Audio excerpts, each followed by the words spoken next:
All right, this is the second video where I'm going to talk about the beginning of chapter 2 and make it through at least the submen and the serious men as the first part of Beauvoir's list of human characteristics, common human ways of failing to live up to our freedom, to will our own freedom at the same time of willing other people's freedom, in the light of ourself as like a vanishing creature who is mortal and needs to understand that that's part of our basic human existence. All right, so if you take a look at the very beginning of chapter 2, the first sentence is a quotation from Descartes, another French philosopher. Man's unhappiness, says Descartes, is due to his having first been a child. It's true. And indeed, the unfortunate choices which most men make can only be explained by the fact they have taken place on the basis of childhood. So this adds a wrinkle, right? This is the third step of our argument. The first step is we're organisms that are conscious of the fact that we're going to die. That's step number 1. Step number 2 is that we live in a world with sort of post our desire to master nature, where we realize that we can't actually control the world, either ourselves, other people, the earth, etc.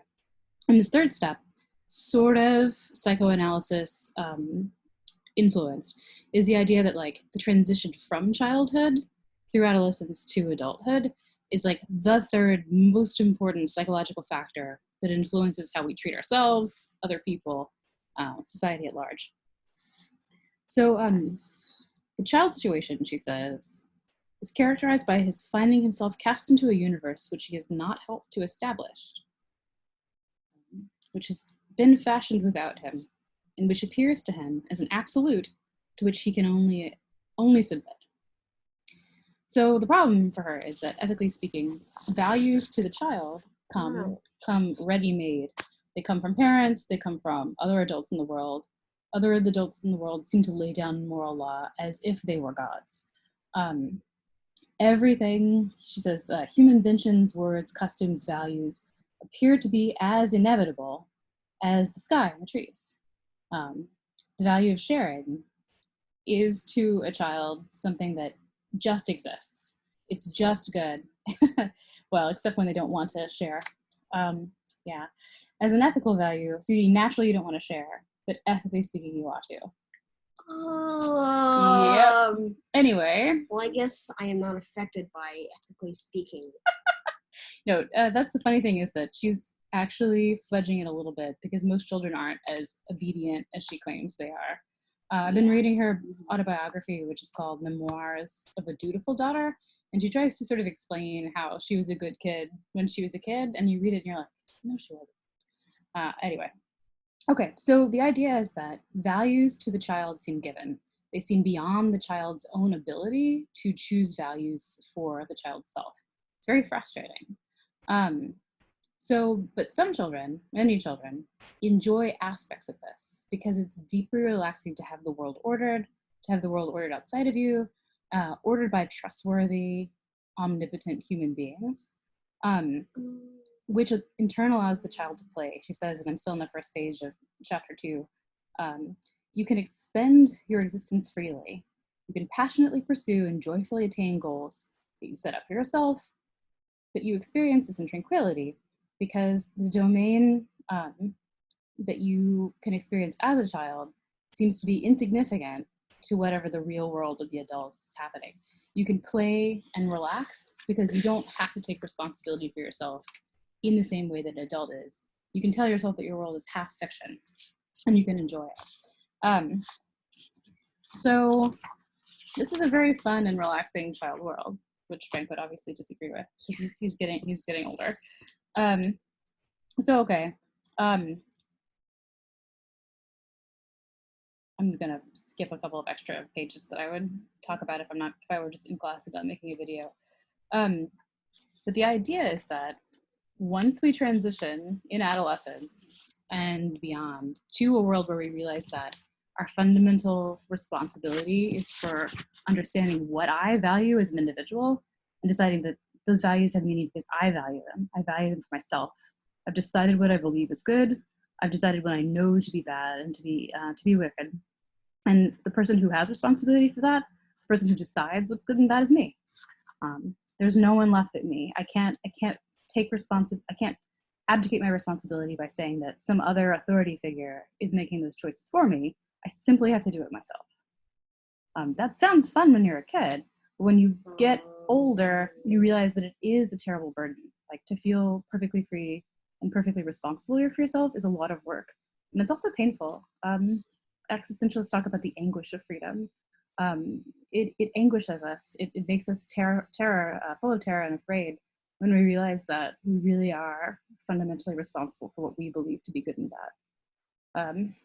So the problem is, and this is the basic psychological problem, is like when you get to this turning point in life, it is very, not only easy, but it is desirable to pretend that you don't have freedom, to find a way to subsume your consciousness in some other thing, in so many different kinds of things. So you can ignore the fact that you're free, you can ignore your self-awareness, you can ignore your knowledge of yourself, and the fact that you're responsible for yourself. Kids don't really do this. They just get to play, and when she says, when you're a child, you can be a scamp. What? A scamp? You know, Say you guys know what a scamp is? Where does it say that? It says it right.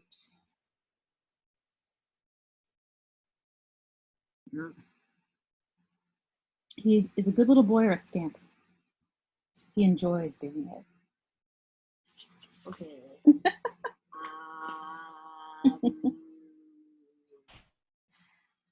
So, when you make the transition to adulthood through adolescence, the very first category of your failure is what she describes as the category of submin or subman, SUBMAN. And she talks about this for at least 5 to 7 pages. It's one of the categories that she talks about the most. It's because her claim is that most people do this. Mm-hmm. They become less than human. They become less than a self. Because they do everything they possibly can to ignore their freedom.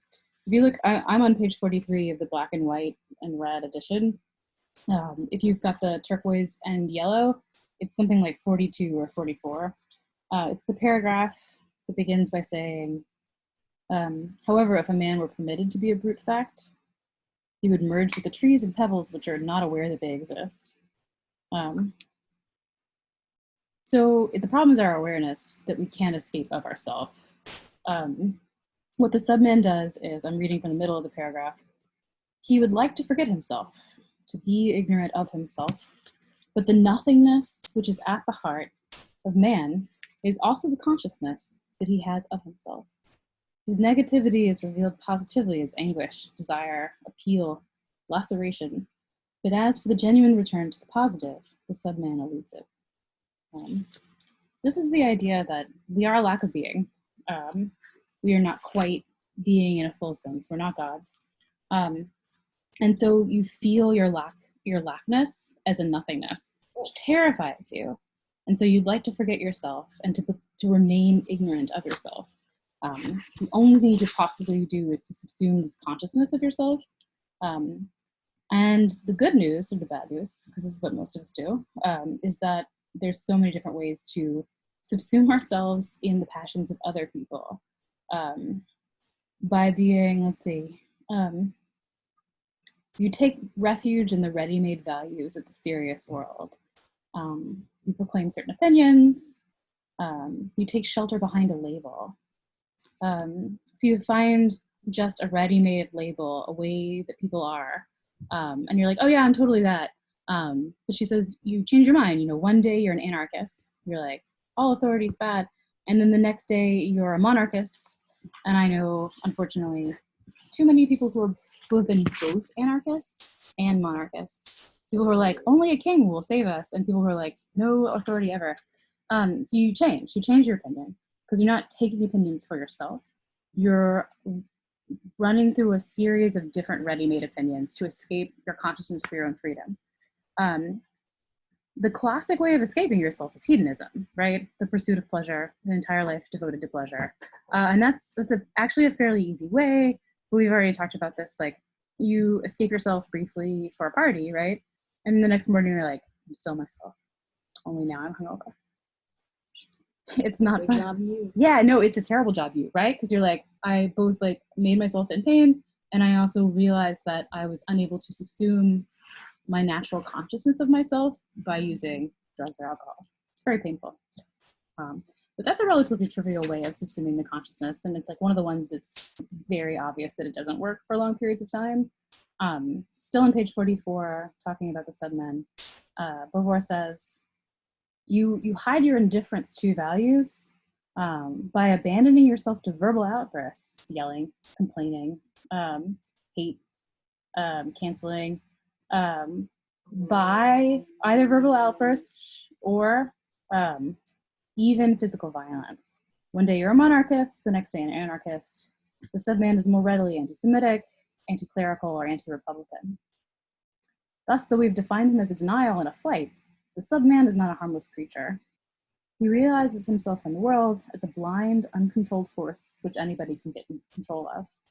In lynchings and pogroms, in all the great bloody movements organized by the fanaticism of seriousness and passion, movements where there is no risk, those who do the actual dirty work are recruited from among the submen. So this is an interesting claim, and this very much carries forward from what we were seeing in the Nietzsche reading. Nietzsche was claiming that ressentiment, the resentment of people you believe to have unfair strength over yourself, that's what the people who were in charge, like the tyrants, the people who actively will in the destruction or subversion of others. But the submen are the people that go along with it. Why do they go along? They don't have their own values. Their values change from day to day. They don't want to have their own values because they don't want to take responsibility for it. So if there's a lynching, you're like, let's find a scapegoat to illegally kill, either by hanging or by shooting. They're like, yes, this guy's awesome. Let's follow him and like help him out in his task. It's terrifying. Beauvoir says that people who have a respect for freedom naturally feel contempt for the people who go along with evil, not because they think that evil is good, not because they actually will evil as a value. She's going to explain that too, but because they have no values and they don't care and they don't mind being a tool in the hands of people who have positive values. So this is a problem because if we don't will our own values ourselves, we are at the mercy of other people who do. So when you lack responsibility for your own freedom, when you don't take responsibility for the fact of your own mortality, you're open to becoming the tool of essentially like the worst kind of tyrant that the world has produced. So Beauvoir too is trying to deal with the problem of the Nazis. I don't necessarily recommend this, but you can find pictures of people who, like the people who worked at Auschwitz. Like it was just their job. They got paid an hourly wage to like push the button on the gas chamber. Why did they do it? They weren't evil in quite the same way that some people can be consciously evil, but they were evil in a way of like just letting other people make basic ethical decisions for them. So that's what Beauvoir's analysis is very helpful for. And I think it's also a very helpful analysis for our own cultural time. There's a sort of listlessness and a restlessness that people experience without realizing that they have to do some kind of existential work, some attempt to understand what they are, what their place in the world is. And if they could do that, they could escape this category of submen. But so the problem is that there's 7 more ways of not actually attaining our actual freedom according to Beauvoir. I'm going to talk about one more in this video. The next category, the second most populous category in this whole problem, is what she calls the serious man. And she talks about this on page 45. She says, the attitude of the subman passes logically over into that of the serious man. He forces himself to submerge his freedom in the content which the latter accepts from society. He loses himself in the object in order to annihilate his subjectivity. Hey Frank, I need you to stop playing with the dog here. If you want to play with her, you need to go in there. I'm actively recording, so I need your help here. Don't let her eat that sandwich.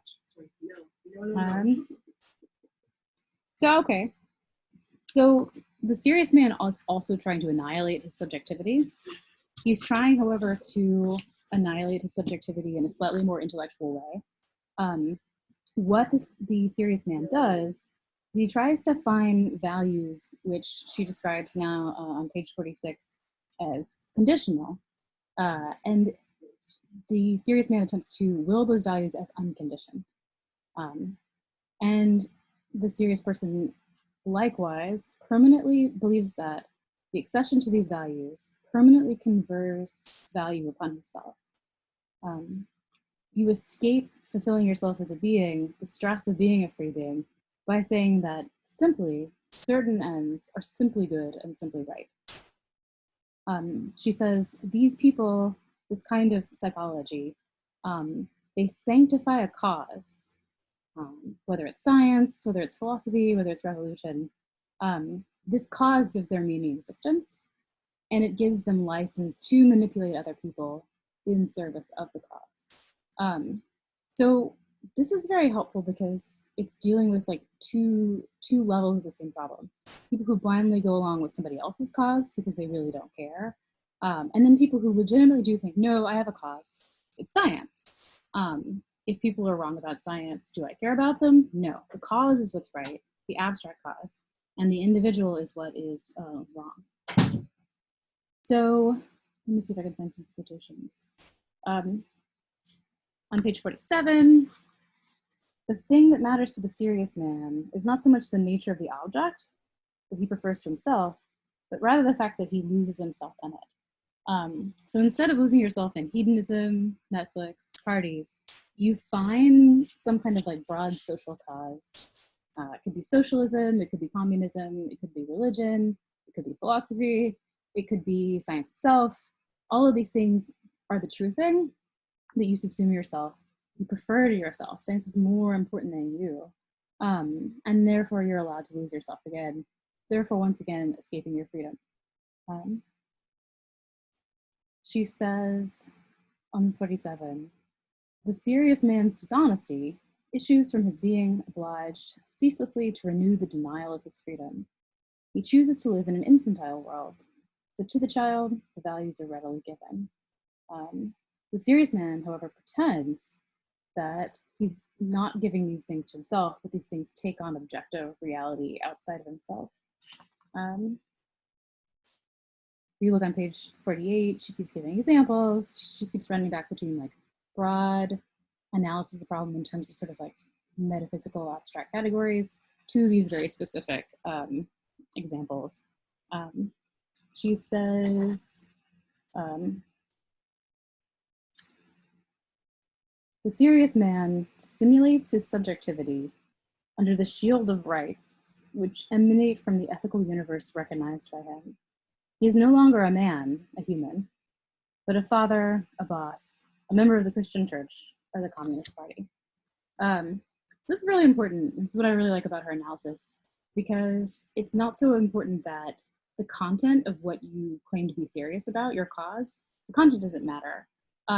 It could be anything. It could be communism, it could be Christianity, it could be being a dad. You could subsume yourself in the serious role of dadness or momness, as the case may be, or also like being a boss, being a good manager, you know, being a good corporate player.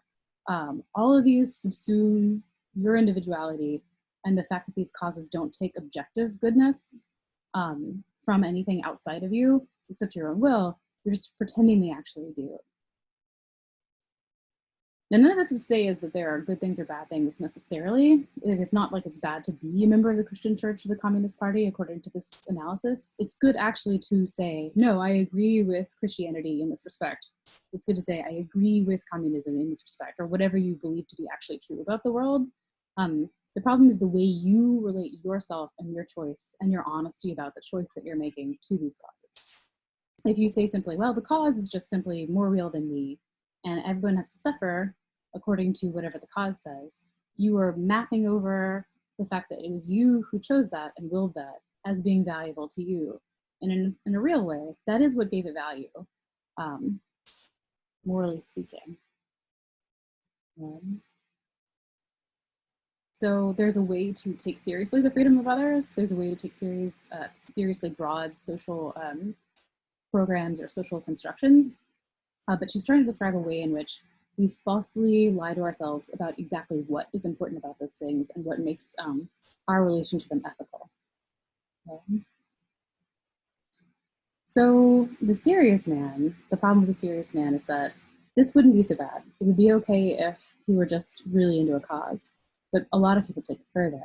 Now I'm on page 49. She says, the serious man puts nothing into question. For the military man, the army is useful. For the colonial administrator, the highway. For the serious revolutionary, the revolution. Army, highway, revolution, productions becoming inhuman idols, to which one will not hesitate to sacrifice man himself. Therefore, the serious man is dangerous. It is natural that he makes himself a tyrant. Just honestly ignoring the subjectivity of his choice, he pretends that the unconditioned value of the object is being asserted through him. Therefore, he can ignore the value of his subjectivity and the freedom of others, to the extent that he persuades himself that he can sacrifice them to the cause, and he persuades himself that what he sacrifices is nothing. This is very profound. To the colonial administrator, the highway through the foreign country is the cause. Does it matter that people live there? No, it doesn't. Because what's real is not the people or the individuals in their lives, but the truth of the objective truth of the cause. So what does he do to the people in the way he lets them die, or he actively kills them? He kills the people, the native people inland that he's trying to colonize, because colonialism is more important to them than human life. The military man has the army, and the communist revolutionary considers the revolution to be more important. Does it matter that people die when he's trying to bring about a communist revolution? Absolutely not. What matters is communism. So again, this analysis is neutral with respect to content. But the problem is the psychological relationship the self and its freedom and its mortality has to that object. It leads to a kind of fanaticism, she says. It's the fanaticism of the Inquisition. It's the fanaticism of the vigilantes of America who defend morality by means of lynchings. How do the people who murder Black people in the South justify themselves to themselves? They say that law and order in America is important, and it really doesn't matter who I kill. Do I need to go through due process? Nope. So this is a very powerful analysis because she still, like, the serious man's not evil, right? The serious man thinks that what they're doing is good. It's just that they're confused about their own relationship to goodness. There's still a way to take seriously what would be a social change or a social revolution. But if you find yourself sacrificing human life to your revolution, that would be the point that should raise an existential red flag.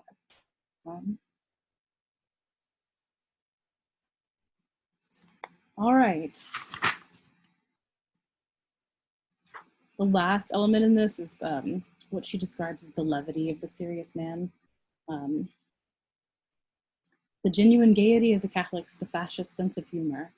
They don't really take the cause as seriously as causes should be taken, and you see them sort of laughing at it.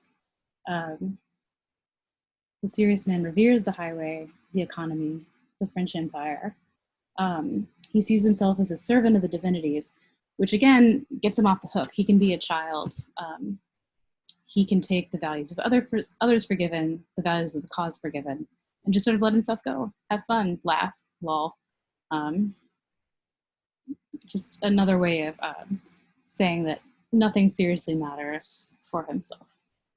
All right, so this is dark, and the good news is she is going to describe a way of actively realizing my own freedom while at the same time willing the freedom of others, promoting causes and justice in the world that doesn't fall into these traps, and we will talk about it in the discussion of the end of chapter 2.